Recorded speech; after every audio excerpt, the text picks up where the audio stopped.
السلام علیکم اسٹوڈینٹس، کیسے ہیں آپ لوگ؟ اچھا بیٹا، اب میں قرآن کا سٹارٹ کرنا ہے، تو جو نیکسٹ صورت ہماری ہوگی وہ صورت نوح ہے، ٹھیک ہے۔ یہ صورت جو ہے وہ مکی صورت ہے، ٹھیک ہے۔ اس میں 28 آیات ہیں، یعنی کہ 28 اس کی آیات ہے، اور اس میں جو ہے وہ 2 رکوع ہیں، اور یہ قرآن مجید کے 29ویں پارے میں صورت ہے، ٹھیک ہے۔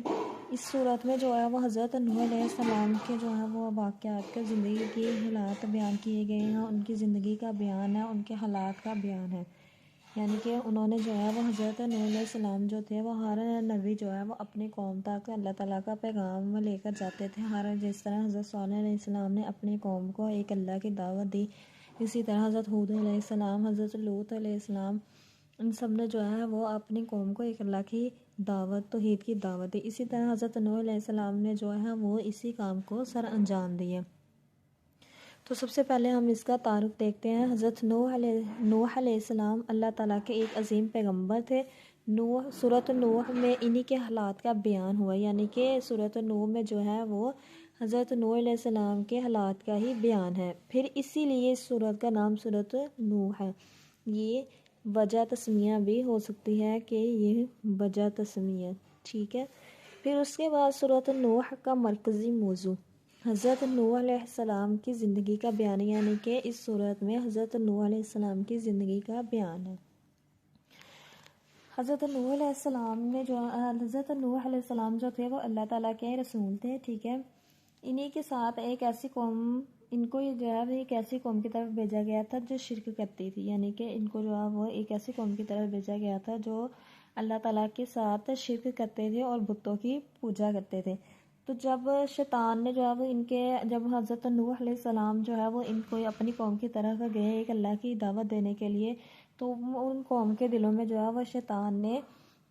یہ خیال ڈالا ہوا تھا کہ تمہارے باپ دادا نے یہ بت ایسے ہی نہیں بنائے، بلکہ اللہ تعالیٰ نے جو ہے وہ ان کو کچھ قدرت اور اختیار دیا ہے، اس لیے تم ان بتوں سے جو ہے وہ دعائیں مانگا کرو اور جو ہے وہ ان کی پوجا کیا کرو، یہ تمہاری مشکلات کو دور کریں گے۔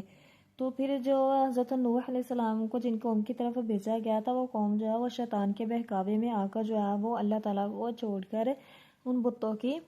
پوجا کرنے شروع کر دیے، انہی سے دعا مانگتے تھے، اور ان کے جو ہے وہ مشکلات جب ان پر آ جاتی تو وہ اپنے بتوں سے دعا مانگتے تھے۔ تو اس کے بارے میں انہوں نے اللہ تعالیٰ کے ساتھ جو ہے وہ شرک ٹھہرانے لگے۔ پھر اس میں جو ہے وہ بتایا گیا کہ حضرت نوح علیہ السلام نے 950 سال تک اپنی قوم کو ایک اللہ کی عبادت کی دعوت دی، یعنی کہ پھر بتایا گیا کہ حضرت نوح علیہ السلام نے کتنے سال اپنی قوم کو ایک اللہ کی دعوت دی۔ تو حضرت نوح علیہ السلام نے 950 سال تک اپنی قوم کو، یعنی کہ 950 سال جو تھے وہ انہوں نے اپنی قوم کو ایک اللہ کی عبادت کی دعوت دی، لیکن انہوں نے اپنی قوم کو جو ہے وہ اللہ تعالیٰ کے ساتھ شرک کرنے اور بتوں کی پوجا کرنے سے بھی منع کیا۔ آپ علیہ السلام نے جو ہے وہ اپنی قوم کو فردن اکیلے بھی سمجھایا، پھر سب مجمع میں بھی سمجھایا، سب کے سامنے بھی جو ہے وہ اپنی قوم کو سمجھایا کہ وہ اللہ تعالیٰ کے ساتھ شرک نہ کریں۔ پھر اسی طرح وہ افراد کو فردن سمجھاتے تھے، سب کے سامنے انہوں نے سمجھایا، دن میں بھی سمجھایا، اور جو ہے وہ رات میں بھی اپنی قوم کو ایک اللہ کی عبادت کرنے کی دعوت دی، اس کے ساتھ شرک کرنے سے منع کیا کہ اللہ تعالیٰ کے ساتھ شرک نہ کرو، دینے والی ذات جو ہے وہ صرف اللہ تعالیٰ کی ہی ہے۔ پھر اس کے بعد قوم جو ہے وہ آپ علیہ السلام کی قوم نے بات نہ مانی، اور قوم نے آپ علیہ السلام کو جو ہے وہ طرح طرح کی تکلیفیں پہنچائی، اور حضرت نوح علیہ السلام کا جو ہے وہ مذاق اڑایا۔ پھر جو ہے وہ حضرت نوح علیہ السلام نے اپنی قوم سے فرمایا، سورۃ الاعراف کی آیت نمبر 59 میں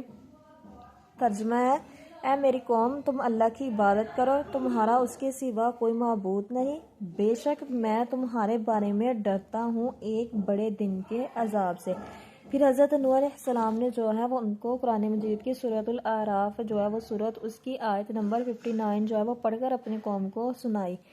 پھر اس کے بعد وہ قوم جو تھی حضرت نوح علیہ السلام کی قوم جن کی طرف ان کو بھیجا گیا، انہوں نے بات نہ مانی، تو پھر آپ علیہ السلام نے اپنی قوم سے یہ بھی فرمایا کہ میں تم تک سورۃ الاعراف کی پھر آیت پڑھی تھی، انہوں نے سورت کی 62 آیت نمبر ہے کہ میں تم تک اپنے رب کے پیغامات پہنچاتا ہوں اور میں تمہیں نصیحت کرتا ہوں اور میں اللہ کی طرف سے وہ جانتا ہوں جو تم نہیں جانتے۔ پھر اسی طرح جو ہے وہ آپ علیہ السلام نے جو ہے وہ ان کو قرآن مجید کی آیات پڑھ کر بھی جو ہے وہ اللہ تعالیٰ کی دعوت دی کہ اللہ تعالیٰ کو ہی عبادت کرو، اسی سے ہی مانگو، اس کے ساتھ شرک نہ ٹھہراؤ۔ پھر قوم جو ہے وہ مسلسل حضرت نوح علیہ السلام کی جو ہے وہ نافرمانی کرنے لگے، ان کے عذاب طلب کرنے پر پھر اللہ تعالیٰ نے اس کافر قوم کو انجام تک پہنچانے کا ارادہ فرما لیا، یعنی کہ وہ عذاب طلب کرنے لگے، اور حضرت نوح علیہ السلام نے جو ہے وہ اپنی قوم کو اللہ تعالیٰ سے استغفار کرنے کی، توبہ کرنے کی بھی تلقین کی، اور ان کو جو ہے وہ استغفار کی برکات یعنی کہ فضیلت بتائی کہ ہم استغفار کریں گے تو ہمارے ساتھ کیا ہوگا، ہمارے گناہوں کی جو ہے وہ بخشش ہو جائے گی۔ لیکن پھر بھی وہ قوم جو تھی وہ شرک میں اس قدر مبتلا ہو گئی تھی کہ وہ شرک کرنے سے باز نہیں آ رہی تھی۔ پھر وہ ان کی مسلسل نافرمانی پر جو ہے ان کے عذاب طلب کرنے پر اللہ تعالیٰ نے جو ہے وہ اس قوم کو انجام تک پہنچانے کا ارادہ فرما لیا۔ پھر حضرت نوح علیہ السلام کو جو ہے وہ ایک کشتی بنانے کا اللہ تعالیٰ نے حکم دیا، ان کی طرف وحی کی گئی کہ آپ